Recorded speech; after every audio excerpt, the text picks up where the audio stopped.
হরে কৃষ্ণ প্রিয় বন্ধুরা, আগামী 6ই জুন এবং 7ই জুন পড়েছে পাণ্ডবা নির্জলা একাদশী। তবে যারা আমরা ভারতবাসী, যারা বাংলাদেশি, তারা অবশ্যই 7ই জুন অর্থাৎ শনিবার পালন করব পাণ্ডবা নির্জলা একাদশী। আজকে আমি আপনাদের সঙ্গে শেয়ার করছি পাণ্ডবা নির্জলা একাদশীর ব্রত মাহাত্ম্য কথা। আপনারা সম্পূর্ণ পাঠ করুন, কারণ আমরা যেটা বলি সেটা বেশি ফল দেয়। অর্থাৎ আমরা কোনো মন্ত্রই হোক, যাই হোক, যেটা আমরা কানে শুনবো সেটা যত না আপনার জীবনে প্রভাব ফেলবে, তার চেয়ে বেশি প্রভাব ফেলবে যখন আমরা সেটা পাঠ করব, নিজের মুখে উচ্চারণ করব। তো তার জন্য আপনাদের সুবিধার জন্য আমি এই ভিডিও স্ক্রিনের মধ্যে সম্পূর্ণ লিখিত রূপে দেবো, যাতে করে আপনারাও পাঠ করতে পারেন পাণ্ডবা নির্জলা একাদশীর ব্রত মাহাত্ম্য কথা। তো চলুন শুরু করা যাক পাণ্ডবা নির্জলা একাদশীর ব্রত মাহাত্ম্য কথা। জ্যৈষ্ঠ শুক্লপক্ষের এই নির্জলা একাদশী ব্রত সম্পর্কে ব্রহ্ম বৈবর্ত পুরাণে শ্রী ভীমসেন ব্যাস সংবাদে বর্ণিত হয়েছে। মহারাজ যুধিষ্ঠির বললেন, হে জনার্দন, আমি অপরা একাদশীর সমস্ত মাহাত্ম্য শ্রবণ করলাম। এখন জ্যৈষ্ঠ শুক্লপক্ষের একাদশীর নাম ও মাহাত্ম্য কৃপাপূর্বক আমার কাছে বর্ণনা করুন। শ্রীকৃষ্ণ বললেন, এই একাদশীর কথা মহর্ষি ব্যাসদেব বর্ণনা করবেন, কেননা তিনি সর্বশাস্ত্রের অর্থ ও তত্ত্ব পূর্ণরূপে জানেন। রাজা যুধিষ্ঠির ব্যাসদেবকে বললেন, হে মহর্ষি দ্বৈপায়ন, আমি মানুষের লৌকিক ধর্ম এবং জ্ঞান কাণ্ডের বিষয়ে অনেক শ্রবণ করেছি। আপনি যথাযথভাবে ভক্তি বিষয়িনী কিছু ধর্মকথা এখন আমায় বর্ণনা করুন। শ্রী ব্যাসদেব বললেন, হে মহারাজ, তুমি যেসব ধর্মকথা শুনেছ, এই কলিযুগের মানুষের পক্ষে সে সমস্ত পালন করা অত্যন্ত কঠিন। যা সুখে, সামান্য খরচে, অল্প কষ্টে সম্পাদন করা যায়, অথচ মহা ফল প্রদান করে এবং সমস্ত শাস্ত্রের সারস্বরূপ, সেই ধর্মই কলিযুগে মানুষের পক্ষে করা শ্রেয়। সেই ধর্মকথাই এখন আপনার কাছে বলছি। উভয় পক্ষের একাদশী দিনে ভোজন না করে উপবাস ব্রত করবে। দ্বাদশীর দিনে স্নান করে শুচিশুদ্ধ হয়ে নিত্যকৃত্য সমাপনের পর শ্রীকৃষ্ণের অর্চন করবে। এরপর ব্রাহ্মণদেরকে প্রসাদ ভোজন করাবে। অশৌচাদিতেও এই ব্রত কখনো ত্যাগ করবে না। যে সকল ব্যক্তি স্বর্গে যেতে চায়, তাদের সারা জীবন এই ব্রত পালন করা উচিত। পাপ কর্মে রত ও ধর্মহীন ব্যক্তিরাও যদি এই একাদশী দিনে ভোজন না করে, তবে তারা যম যাতনা থেকে রক্ষা পায়। শ্রী ব্যাসদেবের এই সব কথা শুনে গদাধর ভীমসেন অসত্য পাতার মতো কাঁপতে কাঁপতে বলতে লাগলেন, হে মহাবুদ্ধি পিতামহ, মাতা কুন্তী, দ্রৌপদী, ভ্রাতা যুধিষ্ঠির, অর্জুন, নকুল ও সহদেব এরা কেউই একাদশীর দিন ভোজন করে না। আমাকেও অন্ন গ্রহণ করতে নিষেধ করে, কিন্তু দুঃসহ ক্ষুধা যন্ত্রণার জন্য আমি উপবাস করতে পারি না। ভীমসেনের এরকম কথায় ব্যাসদেব বলতে লাগলেন, যদি স্বর্গাদি দিব্য ধাম লাভে তোমার একান্ত ইচ্ছা থাকে, তবে উভয় পক্ষের একাদশীতে ভোজন করবে না।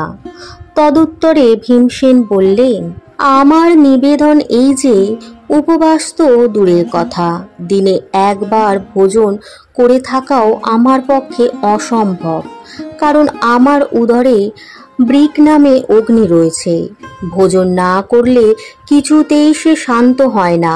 তাই প্রতিটি একাদশী পালনে আমি একেবারেই অপারগ। হে মহর্ষি, বছরে একটি মাত্র একাদশী পালন করে যাতে আমি দিব্য ধাম লাভ করতে পারি, এরকম কোনো একাদশীর কথা আমাকে নিশ্চয় করে বলুন। তখন ব্যাসদেব বললেন, জ্যৈষ্ঠ মাসে শুক্লপক্ষের একাদশী তিথিতে জলপান পর্যন্ত না করে সম্পূর্ণ উপবাস থাকবে। তবে আজ মনে দোষ হবে না। ওই দিন অন্নাদি গ্রহণ করলে ব্রত ভঙ্গ হয়। একাদশীর দিন সূর্যোদয় থেকে দ্বাদশীর দিন সূর্যাস্ত পর্যন্ত জলপান বর্জন করলে অনায়াসে 12টি একাদশীর ফল লাভ হয়। বছরের অন্যান্য একাদশী পালনে অজান্তে যদি কখনো ব্রত ভঙ্গ হয়ে যায়, তাহলে এই একটি মাত্র একাদশী পালনে সেই সব দোষ দূর হয়। দ্বাদশী দিনে ব্রহ্ম মুহূর্তে স্নানাদি কার্য সমাপ্ত করে শ্রীহরির পূজা করবে। সদাচারী ব্রাহ্মণদের বস্তাদি দানসহ ভোজন করিয়ে আত্মীয় স্বজন সঙ্গে নিজে ভোজন করবে। এইরূপ একাদশী ব্রত পালনে যে প্রকার পুণ্য সঞ্চিত হয়, এখন তা শ্রবণ করো। সারা বছরের সমস্ত একাদশীর ফলই এই একটি মাত্র ব্রত উপবাসে লাভ করা যায়। শঙ্খ চক্র গদা পদ্মধারী ভগবান শ্রীকৃষ্ণ আমাকে বলেছেন, বৈদিক ও লৌকিক সমস্ত ধর্ম পরিত্যাগ করে যারা একমাত্র আমার শরণাপন্ন হয়ে এই নির্জলা একাদশী ব্রত পালন করে, তারা সর্বপাপ মুক্ত হয়। বিশেষত কলিযুগে ধন সম্পদ দানের মাধ্যমে সদ্গতি বা স্মার্ত সংস্কারের মাধ্যমেও যথার্থ কল্যাণ লাভ হয় না। কলিযুগে দ্রব্য শুদ্ধি নেই। কলিতে শাস্ত্রোক্ত সংস্কার বিশুদ্ধ হয় না, তাই বৈদিক ধর্ম কখনো সুসম্পন্ন হতে পারে না। হে ভীমসেন, তোমাকে বহু কথা বলার আর প্রয়োজন কি? তুমি উভয় পক্ষের একাদশীতে ভোজন করবে না। যদি তাতে অসমর্থ হও, তবে জ্যৈষ্ঠ মাসের শুক্লপক্ষের একাদশীতে অবশ্যই নির্জলা উপবাস করবে। এই একাদশী ব্রত ধন ধান্য ও পুণ্যদায়িনী।